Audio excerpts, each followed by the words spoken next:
Pengine wewe ni mwanamke ama ni mwanaume, lakini bado unateseka na changamoto la uzazi. Hasa kwa mwanamke, unakuwa unapoteza uteute katika via vyako vya uzazi na unapitia hali ya ukavu keni sana.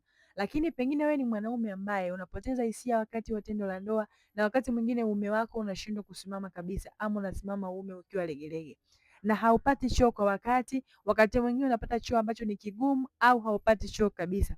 Unapoona viashiria hivyo, utambue kwamba tayari kwenye mfumo wako wa mmeng'enyo wa chakula kuna upungufu wa bakteria wazuri ama walinzi ambao huwa wanasaidia sana katika kumeng'enya chakula na kuongeza wale fibers, yaani chakula chako kiweze kumeng'enywa kiurahisi na kusababisha choo kupata kiurahisi. Ikiwa kama unapitia hali hiyo na unatafuta dawa kwa lengo la kuongeza nguvu za kiume ama kuongeza uteute katika via vyako vya uzazi, chanzo chako kimeanzia kwenye mfumo mbovu wa mmeng'enyo wa chakula. Unatakiwa utibie kwanza chanzo, ndipo utatue changamoto yako. Ikiwa kama una hali hiyo, unaweza ukanipigia leo ili niweze kukusaidia. Lakini kama ni ndugu yako au rafiki yako, share video hii ili tuweze kuwafikia watu wengi zaidi.